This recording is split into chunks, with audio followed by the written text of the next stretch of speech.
sebelumnya kita kan udah bahas tentang yang isi mengisi dan surup menyurup. Nah, terus peka sama pokok. Peka sama pokok. Ya kan? Pokok saya Pak Ben pokoknya. Bedanya. Kalau saya terima aja Pak, saya lebih muda soalnya. Gitu ya. Gak sopan saya kalau. Selisihnya dikit soalnya. Nah, ini soal tadi itu ya kan. Yang belum kalau itu kayaknya orang-orang pasarnya ya kan. Penggemarnya kayaknya orang-orang yang sudah melewati masa remaja.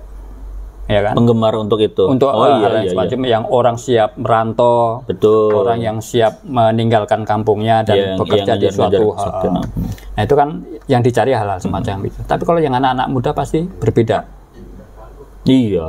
Biasanya fenomenanya apa tuh? Pelet. Nah, itu gimana? Wah, saya punya pengalaman juga Pak Ben. Gimana? Sebelum nanti Pak Ben juga sharing ya tentang masa itu.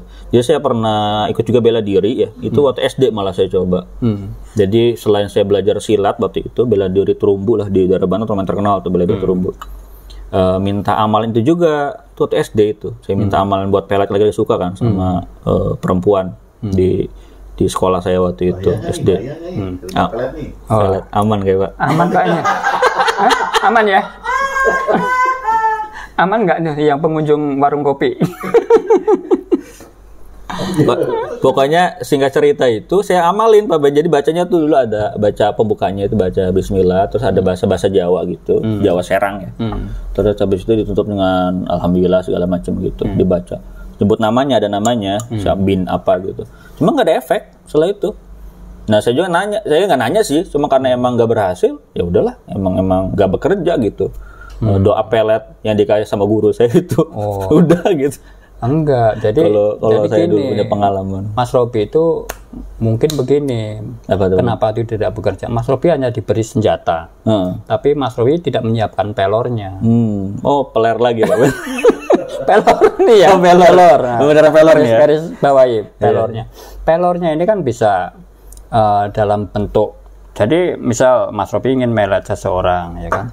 Tidak hanya sekedar enggak dong. Jadi Mas Robi juga harus menyiapkan diri secara fisikalnya, dia siapkan juga. Karena dulu emang mistik banget Pak Ben, jadi emang sepercaya itu. Bahkan saya lebih konyol lagi Pak Ben. Dulu saya baca buku panduan saya, buku Mujarobat tuh, buku hikmah yang panduan di saat itu gitu.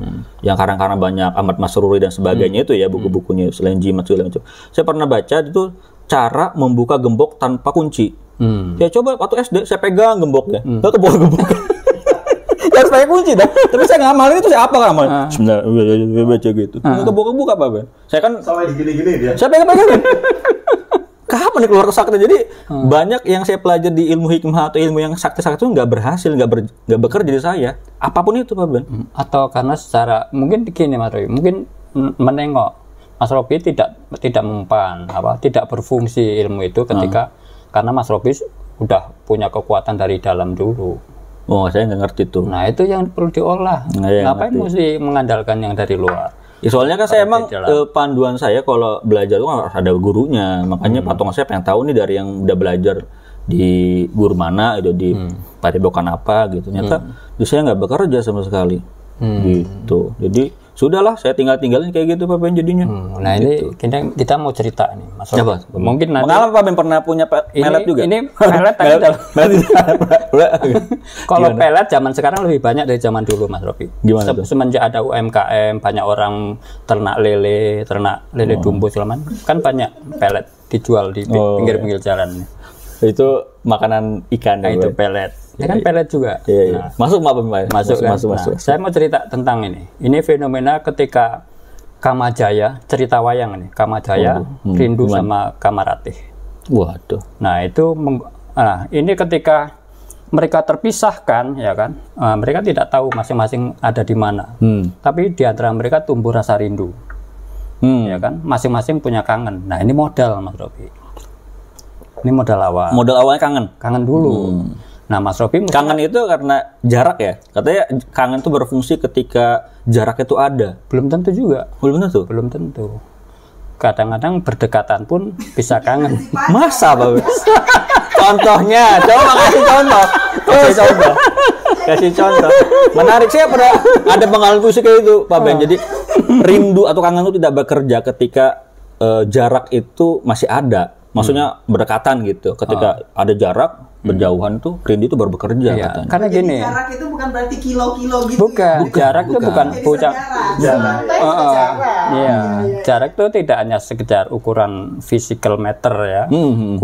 Bukan, tapi kedekatan. Nah, kalau dalam bahasa modernnya intimasinya. Ya kan? Kejalinan kedekatannya itu. Itu kalau sedikit terpisah ya muncul. Kayak Pak Ben di Depok gitu ya, kangen gitu sama yang di sini gitu. Jadi gimana perasaannya itu? Kalau saya itu antara kangen ya dan enggak itu udah biasa Mas. Udah melebur. Udah katam Ya.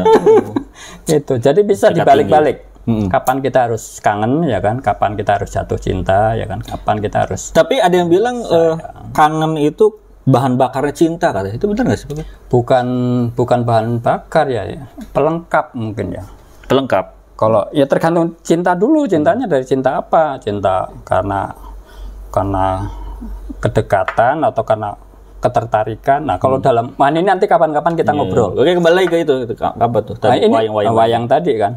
Nah, karena si Kamajaya ini akhirnya dia di dalam titik tertentu dia mengolah diri dulu, mengolah batinnya dulu.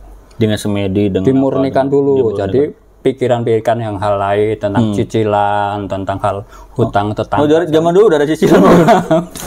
Itu cicilan apa keris ya? Beli jimat, beli apa sih aksesoris baju-baju gitu ya? Iya, dulu kredit keris. Kredit sarung ya. Kredit sarung. Yeah. Itu disingkirkan dulu. Jadi pikirannya kalau dalam bahasa sekarang di-down-kan dulu. Jadi fokus ya kan, dia mengolah batinnya. Nah, olah batinnya itu nanti disinergikan dengan namanya panahnya. Namanya panah. Panahnya aku agak lupa. Bukan panah Pasopati, panah apa ya? Saya agak lupa namanya panahnya itu. Nah, ketika secara batin dia siap dan secara ini dia juga sudah menerima. Oh, ini dia sudah ada getaran, sudah terjalin hubungan dia. Nah, dia diluncurkanlah tuh panah. Itu Kamajaya meluncurkan panah.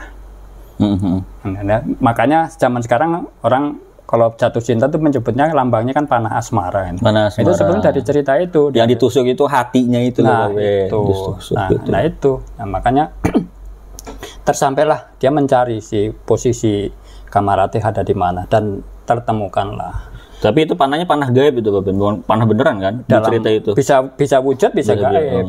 Yang penting panah gitu dan runcing. Bisa nancep. Saya ngerti maksudnya mana. Saya ngerti maksudnya apa. Torpedo ya Pak. Harus punya panah itu dulu yang penting. Harus punya panah itu. Ya, kalau nggak punya panah ngapain juga? Iya. Kan rindu.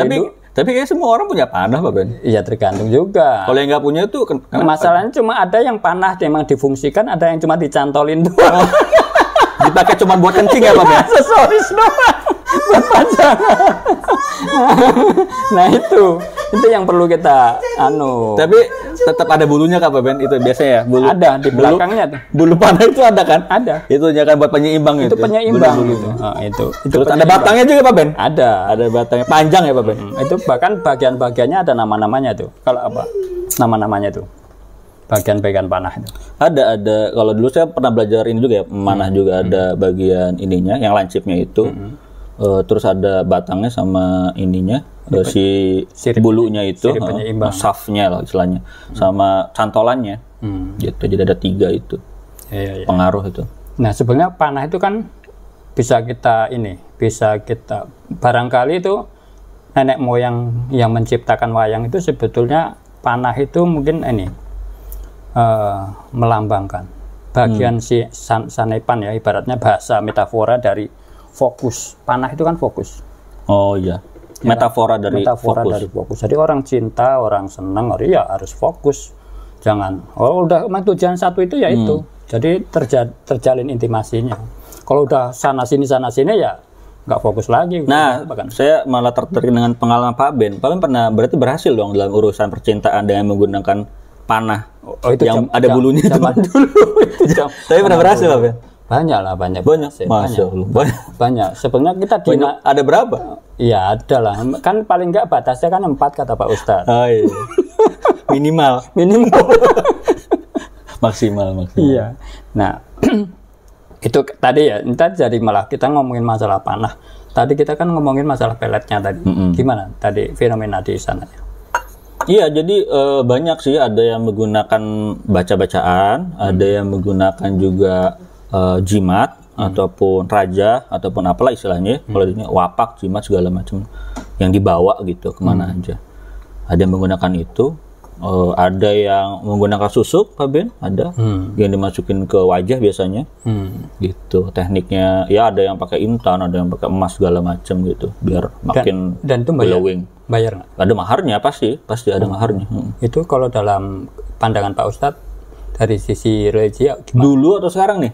Soalnya ada banyak berbeda. Kalau yang saya dulu dulu itu menarik, Pak Ben. Saya juga pengen bisa waktu dulu, pengen bisa sampai, hebat bisa masukin benda yang nyata jadi goib gitu masuk ke dalam gitu. Terus seketika aja gitu. Misalnya susuknya dalam bentuk susuk ya, tempelnya top gitu, langsung masuk gitu. Kayak gitu. Ajaib gitu, pengen belajar waktu itu. Jadi waktu itu hal yang menarik saya pelajari dulu.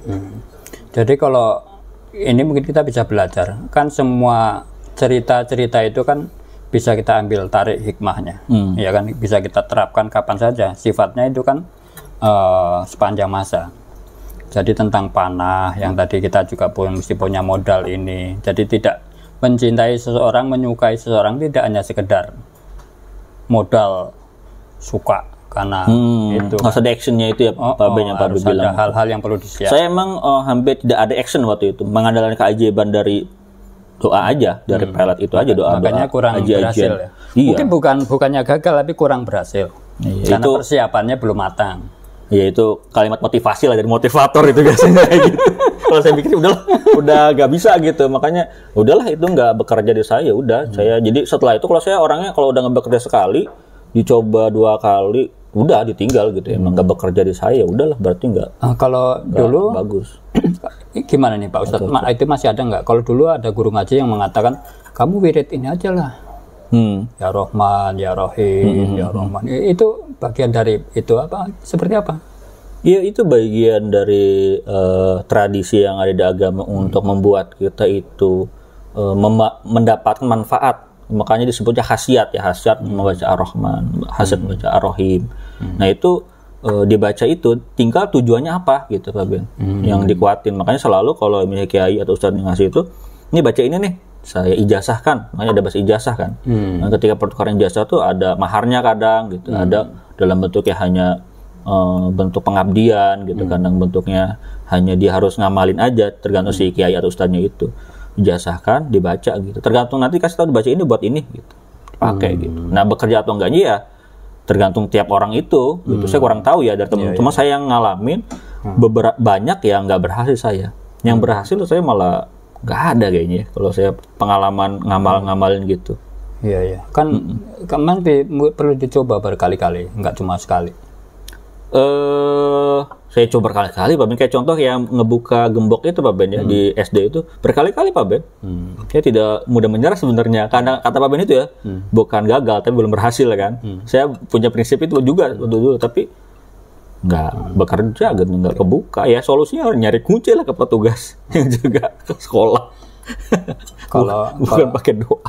Kalau tadi yang energi udah, pelet udah. Kalau yang lebih serem nih, kalau tentang yang di sono lebih lebih banyak mengenal tentang santet ya. Iya, santet. Itu gimana itu cerita? Santet itu kayak sampai di sono banyak terkenal. Iya, kayak santet itu kalau ini kayak teleportasi benda dari yang material menjadi imaterial gitu. Jadi contoh misalnya kita masukin jarum ke perut Pak Ben, kan dari kan fisik kan, jadi masuk. Makanya ada fenomena yang sering pernah viral itu perut keluar paku apa jarum apa gitu kan.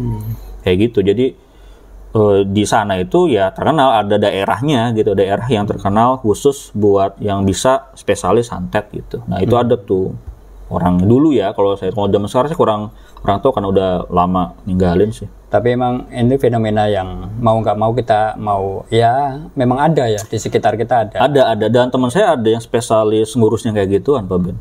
Kiriman kayak gitu. Alatnya kan bukan kiriman paket Pak Ben ya. Kiriman benda gitu. Makanya kan suka misalnya saya ke airport, oh itu mah ada yang ngirim gitu. Wah saya lihat ada pakunya, ada apa, saya tarik. Saya buang kayak gitu-gitu. Tekniknya teman saya tuh biasanya gitu.